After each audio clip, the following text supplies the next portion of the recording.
এসএসসির একাদশ এবং দ্বাদশের কল ফর ইন্টারভিউয়ের তালিকা প্রকাশ্যে এসেছে আর তারপরেই শুরু হয়েছে নতুন বিতর্ক। ইন্টারভিউতে ডাক পাননি চাকরিহারা আন্দোলনকারীদের প্রথম সারির মুখরা। 20,000-এর বেশি প্রার্থীর তালিকা প্রকাশ হয়েছে।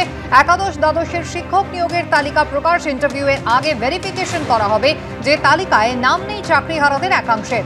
যাদের নাম নেই তাদের ভবিষ্যৎ তাহলে কি, এই প্রশ্ন করছেন চাকরিহারারা। ভরসা কি তাহলে এবার শুধুই নবম দশমের রেজাল্টে?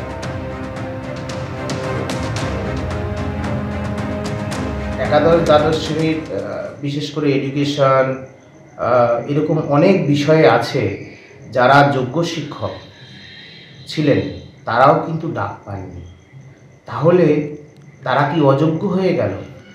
সুপ্রিম কোর্টের 3রা এপ্রিল 2025-এর যে রায় ফ্রেশ সিলেকশন, তার পরিপ্রেক্ষিতে যে মিসলেনিয়াস অ্যাপ্লিকেশন করেছিল বোর্ড, সেখানে পরিষ্কার বলা ছিল an advertisement for fresh recruitment to the aforesaid post shall be published before 31st May 2025। সুতরাং এই অ্যাফোরসেড পোস্ট অর্থাৎ কনসার্ন এসএসসি 2016 প্যানেলের মামলার পরিপ্রেক্ষিতে যে পরীক্ষা, তাহলে সেটা না হয়ে একটা ওপেন সিলেকশন করেছে রাজ্য সরকারের নিজেদের পাপ মুছে ফেলার জন্য।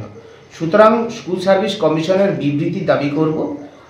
অনেক যোগ্য শিক্ষক শিক্ষিকা তারা যেমন ডাক পেয়েছেন, সেরকম অনেকেই আছেন যারা ডাক পাননি এবং 11-12-এ যারা চাকরি করতেন সেই সমস্ত শিক্ষক শিক্ষিকাদের মধ্যেও অনেকে ডাক পাননি। আমি ব্যক্তিগতভাবে 11-12-এ ডাক পাইনি, আমার 3 নম্বর কম এসেছে কাট অফের থেকে। এখন সামনে নবম দশমের রেজাল্ট, আশাবাদী যে সেখানে নিশ্চয়ই ভালো কিছু হবে। কিন্তু আজকে যারা 11-12-এর শিক্ষক ছিলেন তাদের মধ্যে যারা কাট অফ ক্লিয়ার করতে পারলেন না, বিশেষ করে এডুকেশন সাবজেক্টে আমরা দেখতে পাচ্ছি অনেকেই আছেন যারা কাট অফ ক্লিয়ার করতে পারেননি। তাহলে সেক্ষেত্রে তাদের ভবিষ্যৎ কী হবে? আজকে তো প্রশ্নচিহ্নের মুখে পড়ে গেল তাদের জীবন আর জীবিকা। আমরা চাইব যেন রাজ্য সরকার যথাযথ ব্যবস্থা নেয়, কারণ আজকে নিজেদের দোষে তো চাকরিগুলো হারায়নি। এসএসসির একাদশ দ্বাদশের শিক্ষক নিয়োগের তালিকা ইতিমধ্যেই প্রকাশ করেছে স্কুল সার্ভিস কমিশন, যেখানে 20,000-এর বেশি প্রার্থীর নাম রয়েছে। কিন্তু দেখা যাচ্ছে আন্দোলনকারীদের প্রথম সারির মুখদের নাম অধিকাংশেরই নেই, যার ফলে প্রশ্ন উঠছে যাদের নাম নেই তাদের ভবিষ্যৎ কি। প্রশ্ন তুলছেন চাকরিহারারা।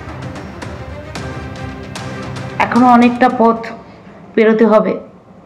ইন্টারভিউ আছে, ডেমনস্ট্রেশন আছে, কিন্তু বিশ্বাস করুন এতটুকু উচ্ছ্বাস বা কিছু নেই। কারণ বিনা দোষে একটা অসম পরীক্ষার মধ্যে বসেছিলাম, এই পরীক্ষা দিয়েছিলাম, আমাদের তবু একটা চান্স থাকলো।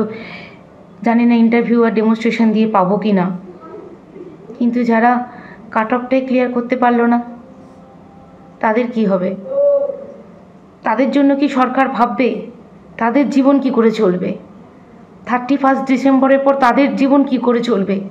আমি সবার সামনে বলছি আমি পেয়েছি, কিন্তু আমার যে বন্ধুটা পেল না, কোনো আনন্দ নেই, কিছু বলার নেই।